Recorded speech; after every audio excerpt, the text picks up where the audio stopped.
Labour code നടപ്പിലാക്കുവാനുള്ള NDA സർക്കാരിന്റെ നീക്കത്തിനെതിരെ CITU July 10 അഖിലേന്ത്യാ അവകാശ ദിനമായി ആചരിച്ചു.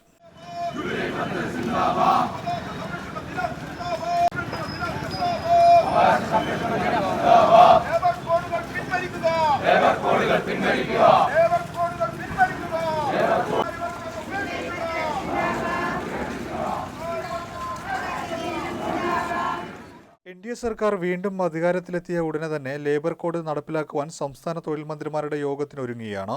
സ്വകാര്യവൽക്കരണം, ഓഹരി വിൽപ്പന, ആസ്തി വിൽപ്പന തുടങ്ങിയ നടപടികളുമായി പൂർവാധികം ശക്തമായി നീങ്ങുമെന്ന് പ്രധാനമന്ത്രി നരേന്ദ്രമോദി തുടക്കത്തിൽ തന്നെ സൂചിപ്പിച്ചു കഴിഞ്ഞു. EPFക്കാരെ പിഴിയുന്ന നടപടിയും ആരംഭിച്ചു കഴിഞ്ഞു. ഇതിന്റെ അടിസ്ഥാനത്തിലാണ് ജൂലൈ 10 അവകാശ ദിനമായി ആചരിക്കുവാൻ CITU ആഹ്വാനം ചെയ്തത്.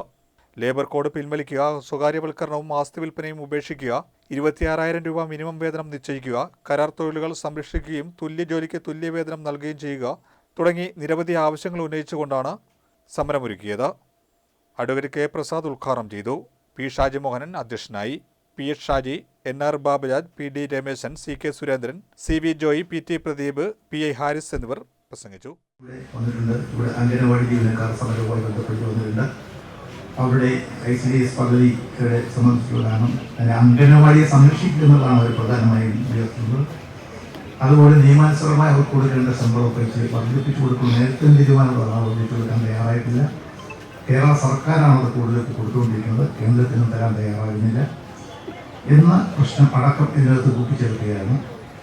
അഖിലേന്ത്യാ അടിസ്ഥാനത്തിലുള്ള അവകാശ ദിനമായിട്ട് ആയിരിക്കുമ്പോൾ മുന്നോട്ട് വെച്ചിരിക്കുന്ന ഡിമാൻഡുകൾ അംഗീകരിക്കാൻ വേണ്ടിയിട്ടുള്ള, അവകാശങ്ങൾ അംഗീകരിക്കാൻ വേണ്ടിയിട്ടുള്ള ഉശിരാർന്ന പോരാട്ടത്തിനുള്ള തയ്യാറെടുപ്പിന് നമ്മുടെ തൊഴിലാളികളെ ആകമാനം ആഹ്വാനം ചെയ്യുകയാണ് ഈ പരിപാടിയുടെ ഉദ്ദേശം. സ്വകാര്യവൽക്കരണം ഉപേക്ഷിക്കുക എന്നുള്ള മുദ്രാവാക്യമുണ്ട്. ലേബർ കോഡ് പിൻവലിക്കുന്ന മുദ്രാവാക്യമുണ്ട്. മിനിമം വേതനം 26,000 രൂപയായി പദ്ധതികളുടെ മുദ്രാവാക്യമുണ്ട്. അങ്ങനെ ഒരു മുദ്രാവാക്യങ്ങൾ ഓരോ വിഭാഗത്തിൻ്റെയും പ്രത്യേക മുദ്രാവാക്യങ്ങൾ പുറമെയാണ് ഇവിടെ സൂചിപ്പിച്ചതുപോലെ നമ്മുടെ രാജ്യത്തിലെ തൊഴിൽ നിയമങ്ങളാകമാനം മാറ്റിപ്പതിക്കാൻ വേണ്ടിയുള്ള നീക്കങ്ങൾ കേന്ദ്ര നടത്തിക്കൊണ്ടിരിക്കുകയാണ്. അതോടൊപ്പം രാജ്യത്തിൻ്റെ കേന്ദ്ര ഗവൺമെൻറ് വരുമാനത്തിൻ്റെ ഏകമാർഗമായിട്ട് ഇപ്പോൾ കാണുന്നത് നമ്മുടെ രാജ്യത്തിൻ്റെ ആസ്തി, സ്വത്ത്, ഗവൺമെൻറ്റിൻ്റെ സ്വത്ത്, പൊതുമേഖലാ സ്ഥാപനങ്ങളെല്ലാം പൂർണ്ണമായിട്ടും വിട്ടു തുറയ്ക്കാൻ വേണ്ടി തയ്യാറാവുകയാണ്. ഇപ്പോൾ കേന്ദ്ര ഗവൺമെൻറ് അധികാരത്തിലോട്ട് വന്നപ്പോൾ അവരാഗ്രഹിച്ചതുപോലെയുള്ള ഒരു ഭൂരിപക്ഷം ഇപ്പോൾ ഉണ്ടായിരുന്നെങ്കിൽ ഇപ്പോൾ രാജ്യം മാറുമായിരുന്നു, ഹിന്ദു രാജ്യമായിട്ട് മാറുമായിരുന്നു. ഇപ്പോൾ ആഗ്രഹിച്ചതുപോലുള്ള ഭൂരിപക്ഷം കേന്ദ്ര ഗവൺമെന്റിലേക്ക് BJP കിട്ടിയില്ലല്ലോ. അവർക്ക് ഒറ്റയ്ക്ക് 3-2 ഭൂരിപക്ഷം കിട്ടുമെന്ന് വിചാരിച്ചാണ് അവരോട് രാജ്യത്തിനൊക്കെ പറഞ്ഞു. ഞങ്ങൾ വന്നു കഴിഞ്ഞാൽ അവിടെ തന്നെ രാജ്യത്തെ ഹിന്ദുത്വ വൽക്കരിച്ചുകൊണ്ട് മുന്നോട്ട് പോകുമെന്നൊക്കെ തന്നെ പറഞ്ഞു.